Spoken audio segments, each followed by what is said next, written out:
the African American Film Critics Association. Today, we are absolutely thrilled to be talking to two of the talented actresses who stars on Apple's hot series, The Morning Show.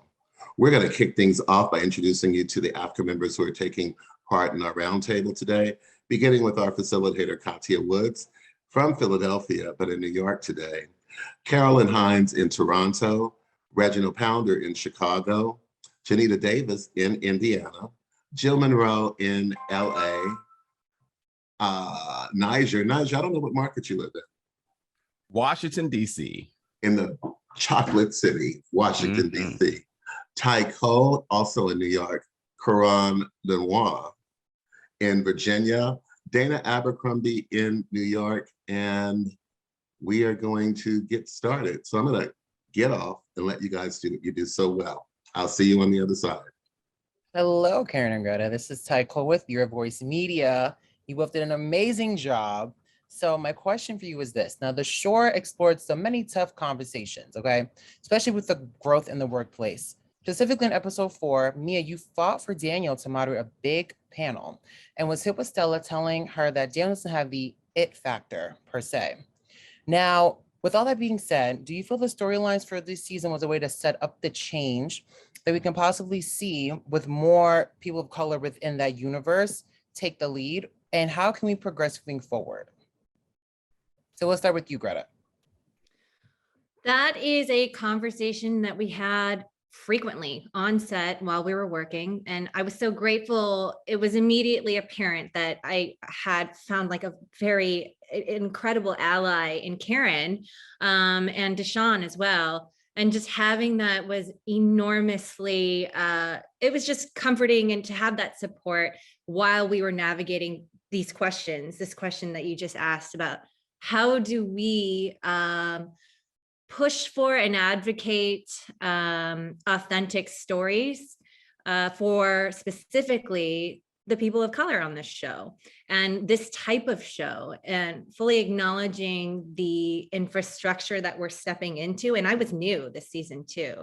And that was an ongoing process for us while we were shooting. I mean, truly, every time we saw each other on set, those were conversations we'd have, very open and honest questions that we were having, both for our individual characters, for each other's characters, and asking basically within a limited amount of real estate, because it is an ensemble show, what can we do to put our best feet forward in terms of how we represent ourselves and what the narrative is going to be for our characters. Basically, we didn't know the answer, and we still don't. And it's something that's very much in flux. And it is an open dialogue, which is part of the reason I'm so happy to be here with you guys, with y'all, to talk about this, because we need help. Like this is something, it's like a living, breathing issue that is not resolved. It is the truth of it.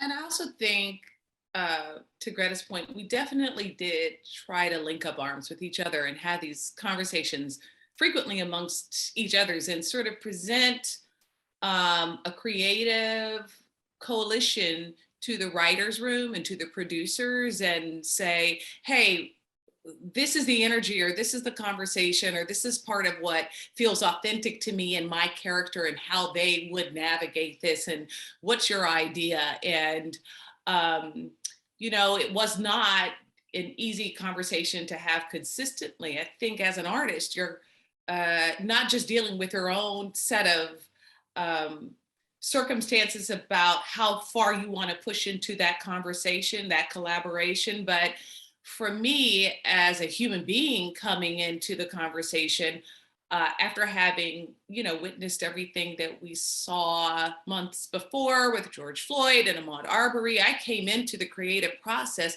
with a good deal of rage. Like, I was actually like, the hell is wrong with this country, and trying to use all of that emotion and those feelings constructively in a dialogue with writers and with the producers and with my cast members. And so I think I'm hoping what you saw in the morning show season 2 was our desire to nuance that conversation amidst people of color, what that may look like in a corporate environment.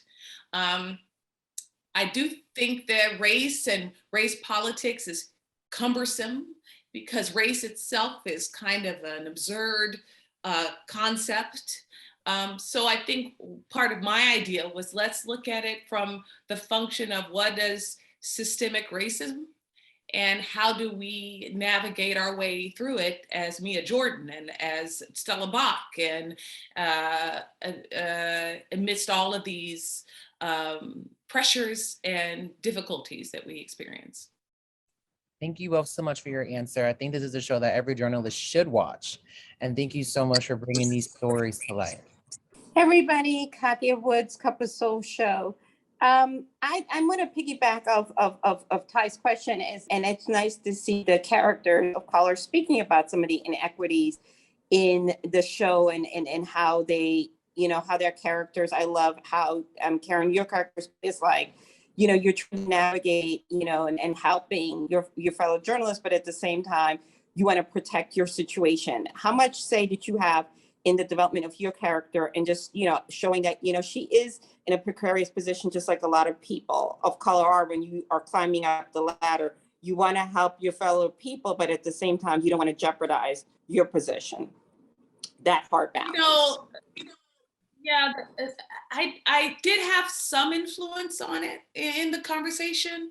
I was invited into it by the showrunner, Carrie Aaron. She was an ally and an advocate for trying to be as authentic and truthful with storytelling with women of color on the show. I think Stella would agree with that. For me, there wasn't, my perspective on human beings is that they don't, especially women and Black women in these situations, they don't operate on the sense of fear. They operate in the landscape of how do I get this done? Do you know what I mean about that? That is very specific cultural experience of Black women. Like, we're not trying to navigate through the fear conversation. We're just like, let's get this done. Let's make a way out of no way. Do you know what I mean? And I think that I was able to navigate that in the relationships that Mia has with Daniel Henderson, with Stella Bak. I think you saw her go off in a very emotional way with Mark Duplass's Chip Black, and all of those moments, I think are, I think you best see women under pressure navigating that, the emotional aspect of it in relationship, not necessarily in the arc of what is she fighting against, but in the relationship of, hey, we're in this together. How do we figure this out? Help me out. And seeing her response to those relationships. Does that make sense, Greta? Did you? Yeah. Well, I just want to add that, I want to lift you up, Karen, and being able to just bearing witness to your trajectory and your journey this season. And I mean, it takes a tremendous amount of courage to show vulnerability as a Black woman, as a woman of color, but I think specifically given the climate and what was happening in the world, I just cannot express the full extent of my appreciation and awe of what you did given their circumstances, to just show up every day. I mean, we talked about that. Like, do people, half of our cast, they don't know just the amount of courage to just come to work every day and to step into this world, and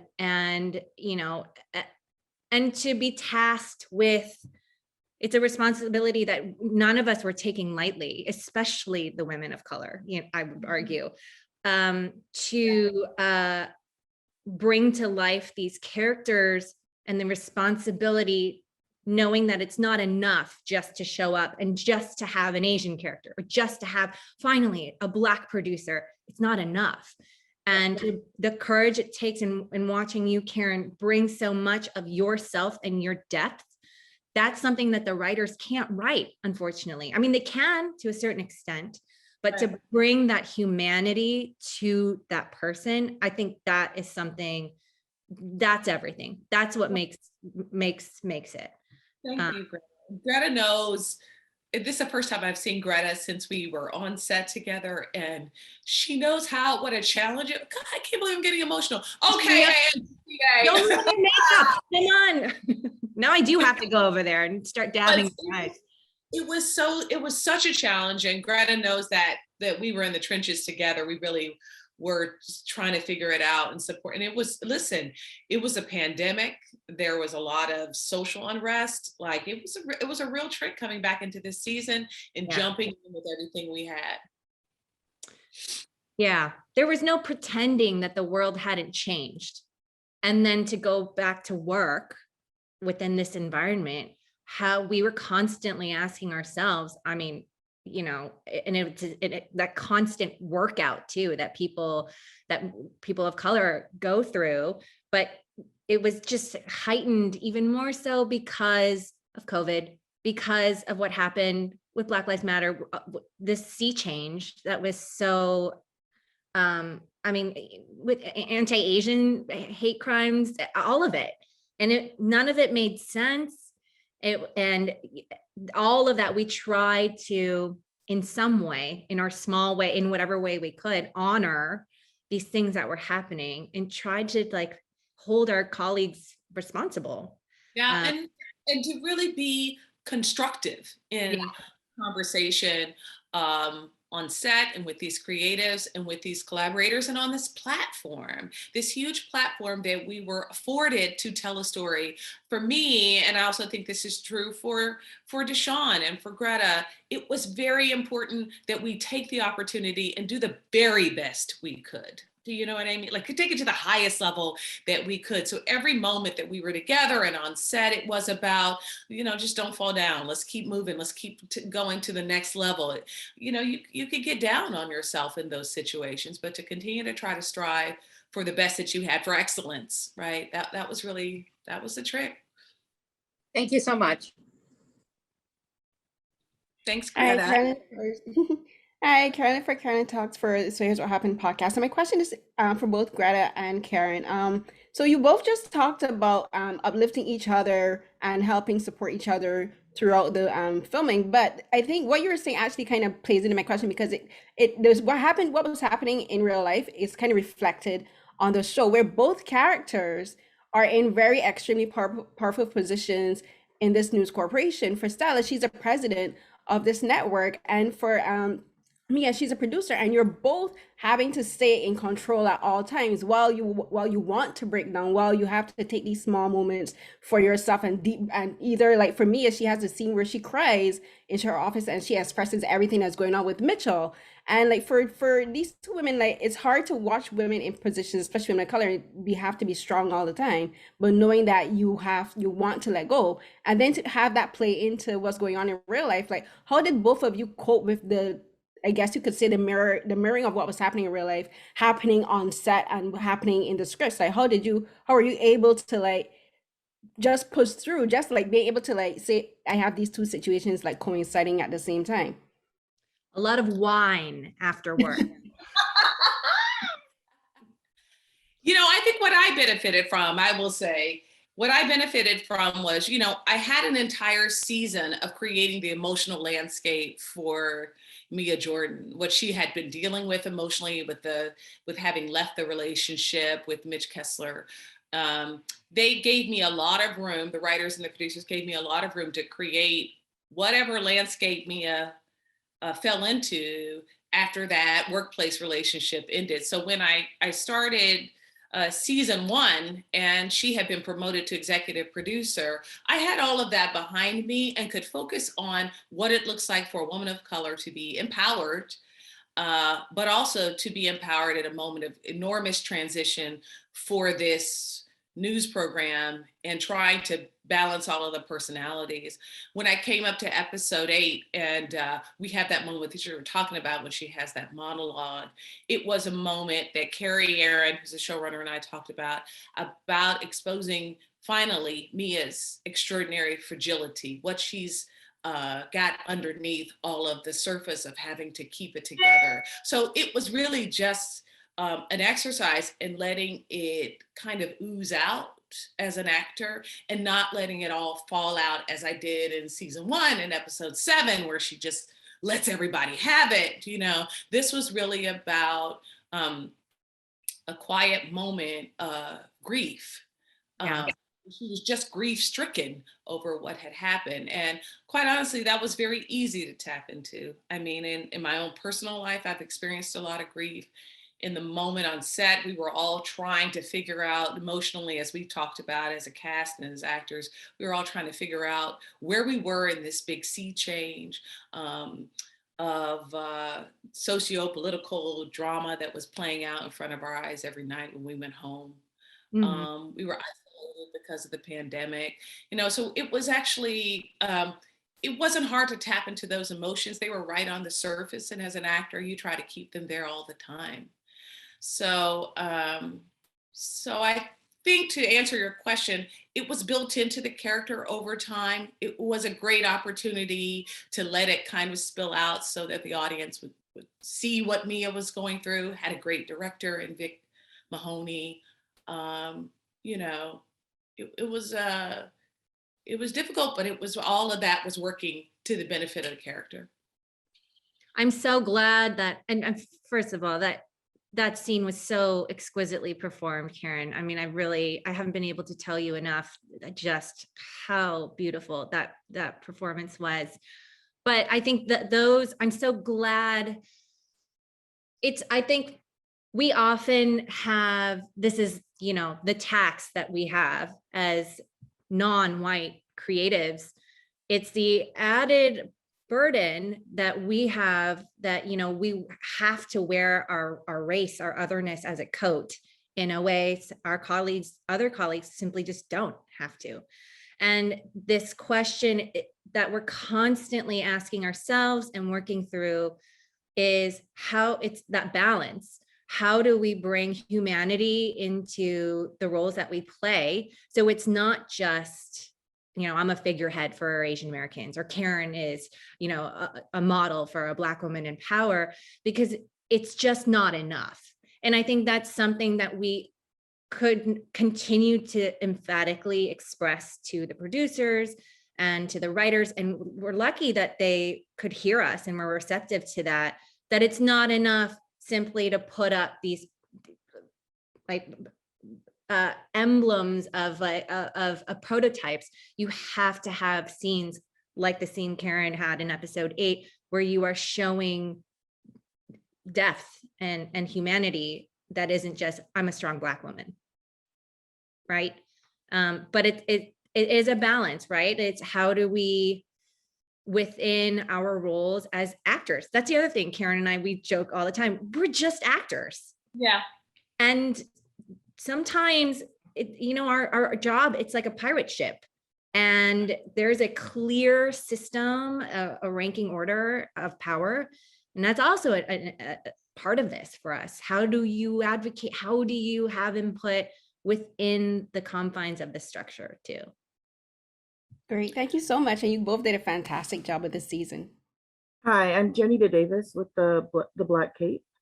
My question for both of you is, how you've done a lot of work and there seems to be an immense mental change that's gone into the show and with dealing with a pandemic and just working through all of it. And you've put together a great show and a great performance. Has it changed you and the way you look at your craft and look at some of the roles that you are going for, moving forward? Have you thought of, how you're going to approach your career is differently after, doing the show at this time in these circumstances and having to advocate as you have? Me and Greta had this conversation actually. We need more power. We need more power. Karen's so, president. And I'll be your VP. And I'm announcing my candidacy for. No, I'm not. I think I think, yeah, it definitely changed me. It definitely made me feel like not only is it important and proper to advocate for those folks around me, actors and cast members, and who have ideas and have stories to tell. It made me understand that if you are going to be collaborating with people who are different from you, that it's important for you to first seek out common ground, and secondly, to be really honest and lift your voice up and be very frank about and candid about where you think your influence in the storytelling should be. And I think that I felt like as an actor, I should lean back a little bit and let the imagination of the writers take the forefront. But I realize now there are very specific situations where I have to speak up, where I should speak up, and that my voice is important in the process, that my silence actually doesn't benefit me or any of the people around me or even the story. It's very important now for me to make sure that I'm heard. And if that makes me unlikable, that's okay. I don't need to be liked as much as I think I need to be, right? So yeah, it definitely changed. It's a great question, Janita. It definitely made me think about myself as an actor in a different way and expand my idea of who I need to be, not just for myself, but for the people around me and for the story that we tell. I love that, Karen. Yeah, well put. I mean, I similarly feel absolutely this experience has changed me. I think that there's this cynical idea often in this business with all the different things that we make of it's all focused on the product of like, okay, how's this going to turn out? Is it going to be good? Is it going to be well received? Are the right people going to enjoy it? You know, are we going to get another season? And we lose sight, as kind of cheesy as it sounds, the process. And I think doing this was really just a huge reminder that the making of, how you make it, with whom, it really matters. It all matters. It bleeds into the work, the experience at holding each other accountable. It matters. It really does. It matters more than ever.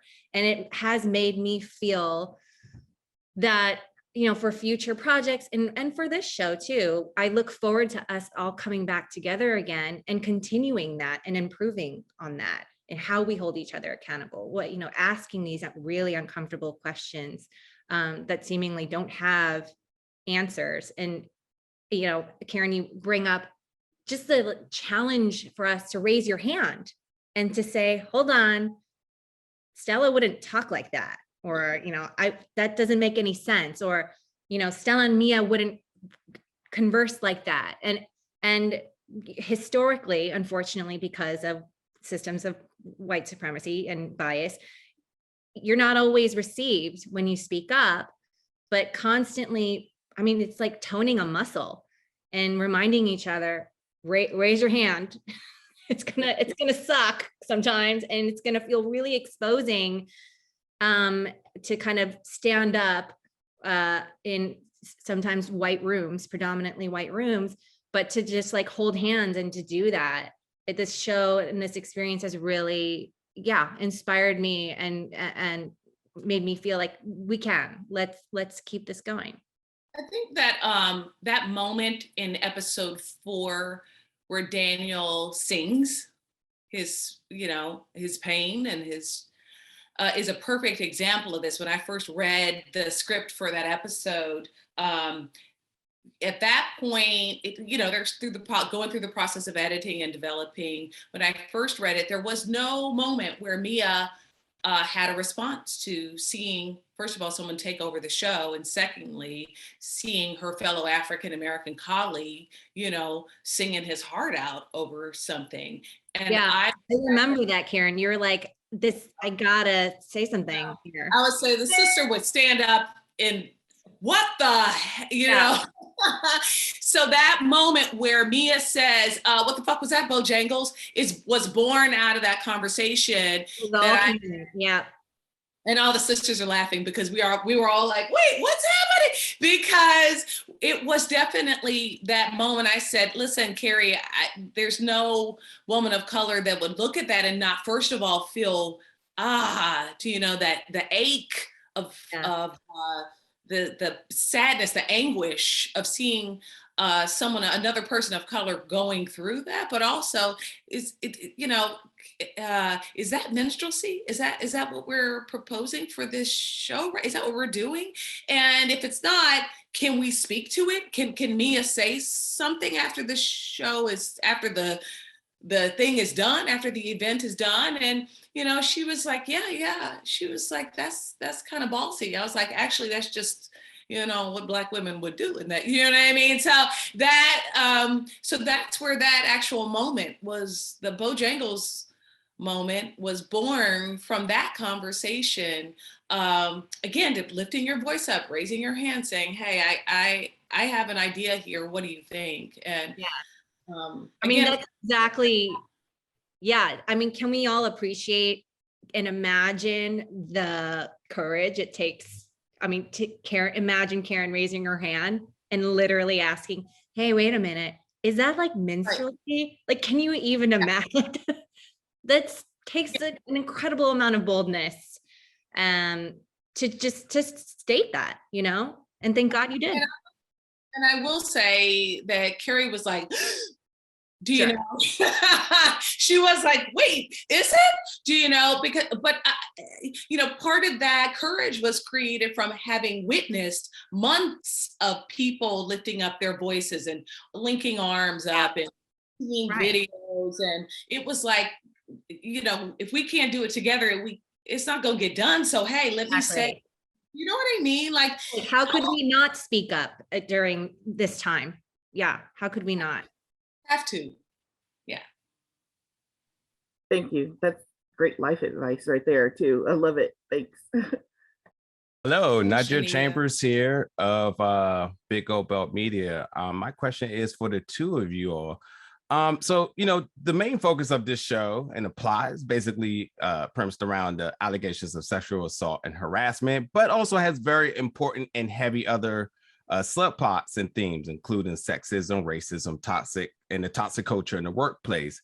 I think on the other side of the coin here, we have to discuss recovery and empathy. So I wanted to know what was the type of methods of decompression and therapy amongst the entire cast to kind of detach from these characters to still, almost survive in society today? I mean, we're lucky in that our colleagues were very interested and invested in talking to us and engaging with us about what was happening in the world around us.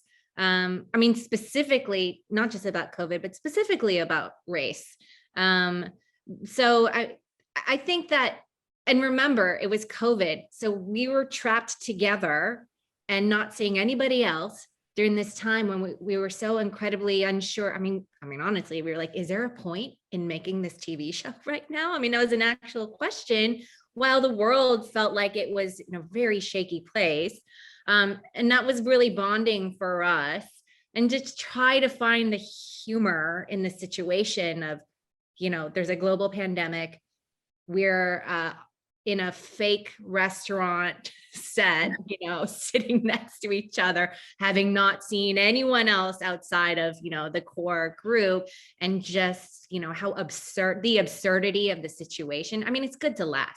And also, I will say that, putting political and social justice issues and questions and discussions aside, just the caliber of craft with this group, being able to, that was our connecting point. I would say, like, it didn't matter like what you thought about certain political issues. The fact that this group of actors, truly nerds, like theater acting nerds, coming together and trading, truly like trading tips, like looking over at Billy with his like iPad and his, his system there, all the like videos that he's got, and everyone having their own mechanisms, and just being able to like be at like theater camp was so healing, like in this time. And we were like, what is happening, well, at least we can focus on what was right there in front of us, which is, how do we make these scenes better? How do we show up for each other? You know, not just as like an Asian woman, but just like as a human who's an actor, and be in the moment and be honest, and to like hold each other and lift each other up. I mean, I think that was the sort of only way we could kind of try to decompress or distract ourselves from what felt so scary at the time. And remember, there's also an election happening. Oh my God, Karen, do you remember us trying to work while trying not to look at Twitter? Yeah, right. I think to your point about, I can't emphasize enough the COVID of it all. I think that so many of our scenes, our storytelling, the physical aspects of how we built our characters and our characters' relationship was affected by the pandemic. I mean, we were filming season 2 when there was no vaccine, right? The idea of getting the vaccine actually was getting there, but we didn't actually get it until March of 2020, March of 2021, April of 2021, and we started filming in October of 2020. So we were really dependent upon each other for companionship and, you know, our ways of unraveling our characters and trying to pull together an emotional landscape that that was true and real and authentic. And I recall, after having done a scene in episode 6 with Rachel Morrison directed this episode, this moment where Mia slams down her phone and she's pointing her finger at Chip. And I remember shooting that as the start of an emotional arc and sitting in the room, putting that together between takes, and Mark Duplass just sort of sitting in the room with me. Because in that scene, Mia's emotions had to be right under the surface, but not come out. And so between scenes, I would let the emotions come out and then put them back under again. And Mark would just sit there with me and just, you know, are you okay? You know, or not say anything. I mean, this was kind of the way that we took care of each other. I know that, Greta, you had a kind of a relationship with Billy because a lot of your scenes were with him, and where you guys sort of bonded between scenes and as humans and, you know, as actors. And so it was really those quiet moments where you got to know people, fellow actors in different ways, in family ways. And because of what we had seen, what we were going through, we only really had each other. I mean, we really were quarantined for the benefit of keeping everybody healthy and telling this story. So. Wow, that's beautiful. You know, as much as I love this show, I have to be honest, I would love to have a behind the scenes documentary now. I would love to feel like I was on set with you all. So many good things are coming out of today's conversation. I thank you all for your time today. Listen, season 2 was it was a movie on its own, let me tell you. It really was. Oh my God. Jill Monroe, YouTube, Stiletto Jill. Great to talk to both of you ladies. So since we've covered sort of the multitude of ways that were dissected as far as storylines for both Stella and Mia this season, should season 3 come about, what direction or where do you want to see them individually and collectively go as far as the show in general? Crickets. I know, right? I don't know. Well, you know, okay. We'll be right back. But here's the thing. It's like the way that this, I mean, in terms of our desires, it's what we're saying, that this show is never going to be the Stella Mia show. It's not. And we are comfortable, it's healthy to acknowledge that this is not a platform in the fullest extent for us. But the caveat is there's a way to keep moving in a certain direction that honors, you know, fully fleshed out characters, fully fleshed out narrative arcs. there's a way to do that within the context of a large monster behemoth ensemble show with A-list incredible talent. Yeah, but it's that dance. So I think like specifically, I think we are as curious as y'all to see how they handle that. I mean, that's the truth of it. And they know that too. It's an open dialogue of, so what is, how do we proceed? I mean, it's a workplace drama. So that means there's an endless, infinite amount of drama and chaos that can be conjured up and fit inside of a season. But, you know, I think to have Mia and Stella in these positions of power, I mean, we're just there, like the chip, there's so much more to explore, basically. We just got a glimpse of what that is like, what it's like to be at a workplace that is, you know, fundamentally, I mean, white, right? And so there's a lot more to uncover. Yeah, I gotta do that same thing, which is I don't know. I absolutely don't know. I think that Greta's right, though. There are chasms of emotional spaces that you can navigate in Greta's character and in Mia's character that we did not had the opportunity to see in a season 2, and would love to see those moments open up for both of them individually. You know, I think there's a lot of humanity in examining women who are put in these power positions, and they are just struggling just as regular people, not as women of color. Just what does that look like for them? And that would be interesting. But again, you know, the culture of the show is such that there are so many people in the story to tell. And again, the story is, you know, there are these 2 extraordinary actresses who lead this series. And, you know, by the way, they're fantastic people and actresses, and we want to see what they're up to as well. So, you know, I think part of the collaborative effort is to make room for everybody's ideas and stories, but to tell a great story nonetheless, you know.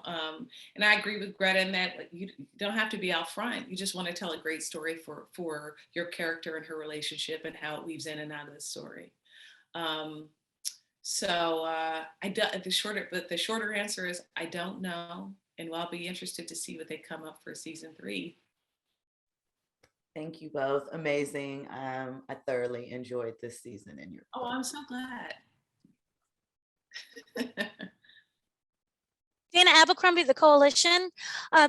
Thank you so much for speaking with us. This show is beyond amazing. And one of the things that stood out for me for this season for Greta was the character of Stella and having to deal with the Asian hate in the episode where Yenko is attacking the man in the street who's basically hurling slurs at you.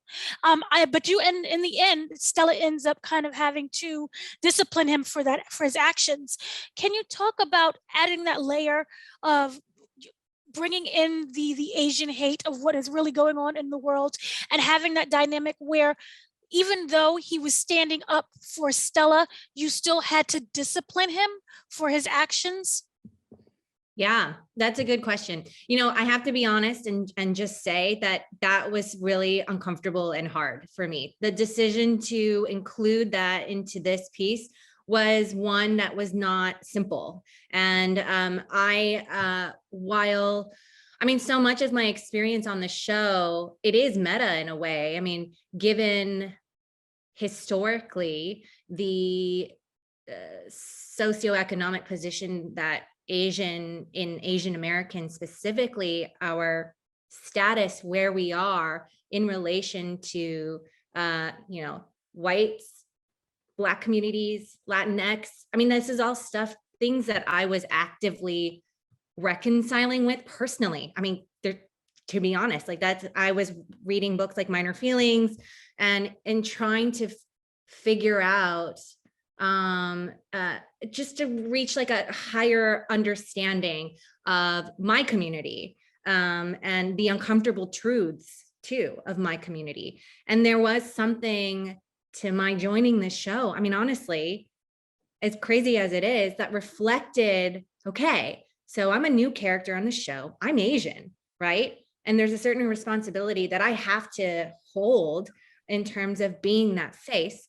But what is my position in relation then coming into the show to my white colleagues, to my other colleagues who are also people of color, you know? And I mean, it just was, it was meta in that way. And that extends to the portrayal of the incident, where I felt like, well, if we're going to be honest about this time, and in the way that Karen and Deshaun were being honest about what was happening in their communities, it would be a lie not to include it. So that for me, as much as I was so worried, and that's the tax that we as people of color have in this entertainment world, how the responsibility of, are we showing it the right way? Is this like, are we milking it in like a bad way? Are we being honest? How are we, all of those things that we have to think about. I had to just believe that it was gonna be worth it. The discomfort, the possibility of being wrong too. I mean, how scary that is. It was still going to be worth it, that risk, to show that part, even though it was small. It was a small incident.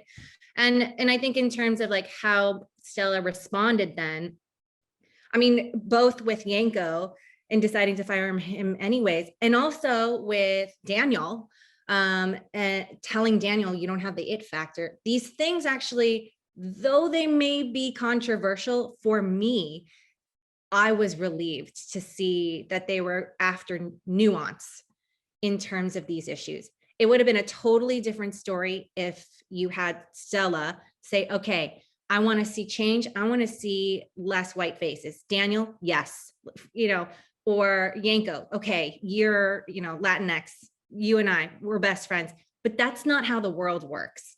And it was hard and it felt scary to go that way, but I'm glad that we did. I don't know if everyone agrees, but I'm really glad that we did. And I look forward to moving more in that direction. This is my incredibly long-winded answer. I want to chime in. I think that Greta did an extraordinary job in those moments of navigating, not just as an intelligent human who is trying to figure it out, but as an actor who understands all of the nuances of what the character is saying in the moment, not just this moment with Mia, where she talks about the it factor, but the moment with Yanko and the moment with Daniel later on in episode 10, where she's like, listen, we, you know, show us we're wrong. And even in the moments where we were filming that scene, very end of the season, I think I felt like Greta knew in the moment that she was being the villain on behalf of this story, and representing what all that her character was going to be to the audience in that moment, but committing to it on behalf of making sure that Deshaun's story, Daniel's story, was told in a complete arc. And, you know, I think that's the kind of generosity that we decided we were going to go ahead and step into sort of bravely, like Greta was talking about earlier in this conversation. You just sort of knew that you had to go ahead and jump off into the deep end, in spite of your reservations, your hesitation about all that you knew might be inferred from the conversation you were proposing for our audience. You just decided, I'm going to go ahead, move forward in the strongest positive intention to do good here, and hope that on the other side of it, people can see what we were aiming to do. Yes, thank you so much. Wonderful answers. Hello, ladies. This is Karan from Karanism.com. Hey, my favorite Karen. You know you're my favorite Karen because I tell you every chance I get. Greta, it's a pleasure to meet you. I was gutted by your performances this season. I've watched every episode at least 3 times because there were so many nuances in you stepping into our lives as journalists and into the newsroom, and it addressed so many issues: racism, sexual harassment, assault, death, avoidance, power, and sexual dynamics. But we saw both of your characters come into their own power in this season. We saw you learn when to hold them and when to fold them without backing down. And I want to know what you learned and how you applied it to your artistry and your work going forward. Yeah, I mean, I'll jump in and say having to play Stella Bak, who is the first and only president of the news division in the history of the network, who's also the first female and first Asian American. I mean, you know, the enormity of those titles. For me as an actor and as a person, that exercise of stepping into and filling those shoes and working outside in, and I mean, playing her taught me lessons in terms of how to be strong, how to be a boss, how to be unabashedly myself, how to raise my hand. Because we talk so much about, we don't always have those models, unfortunately.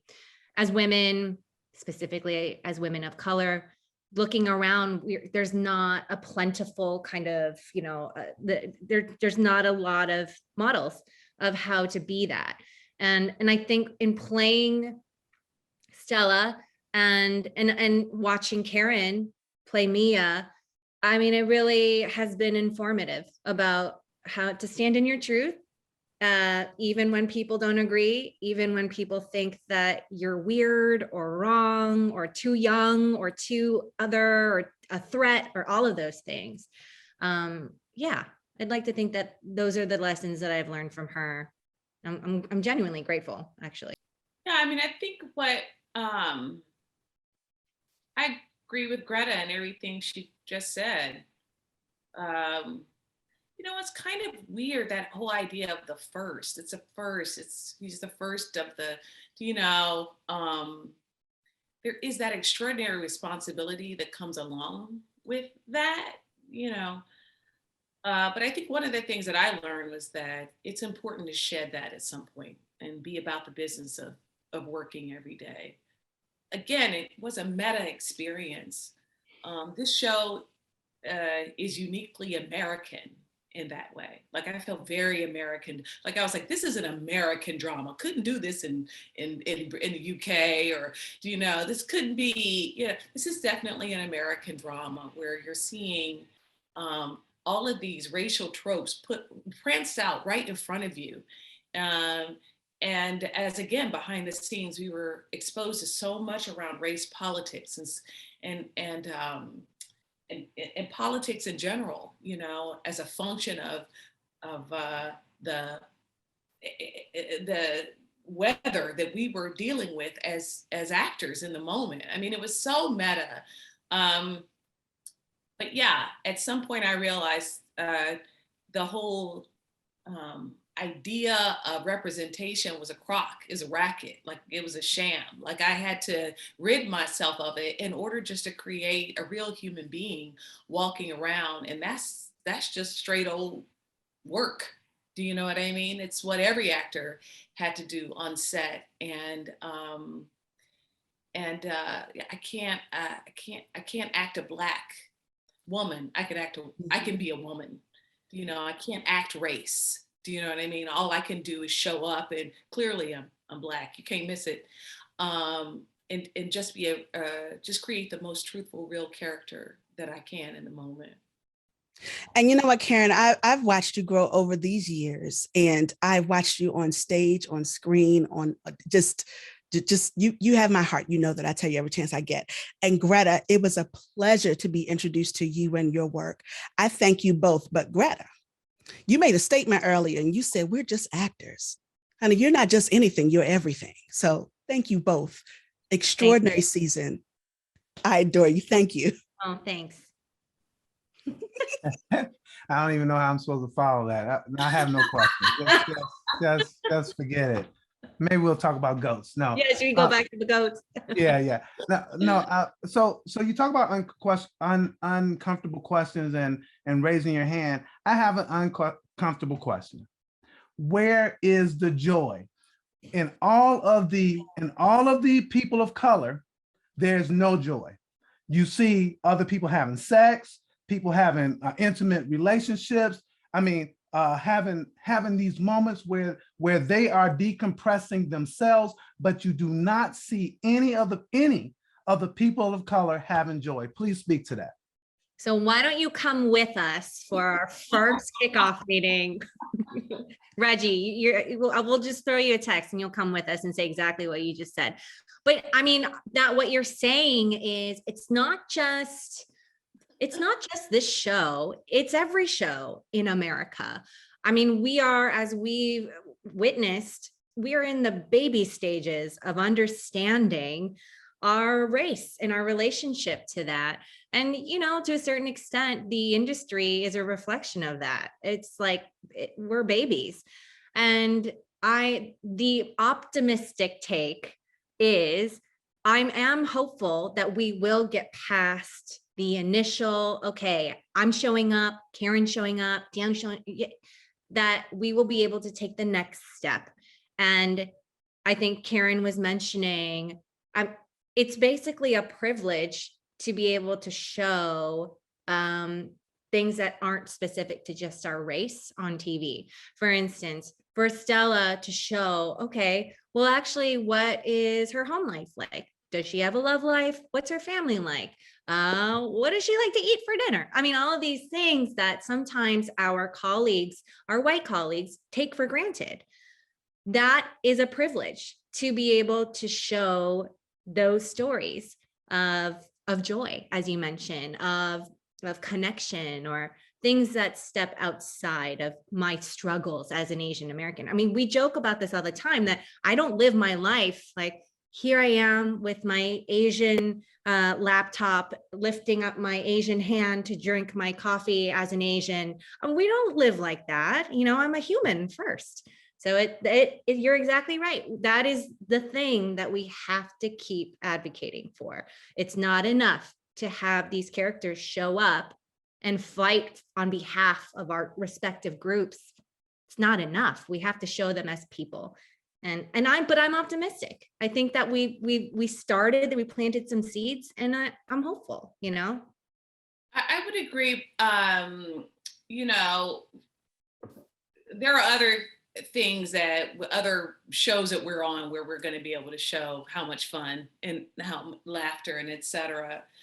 I wouldn't say that the morning show goes as far as to, you know, being the kind of trauma porn that we are used to seeing our African-American characters, you know, immersed in, submerged in. But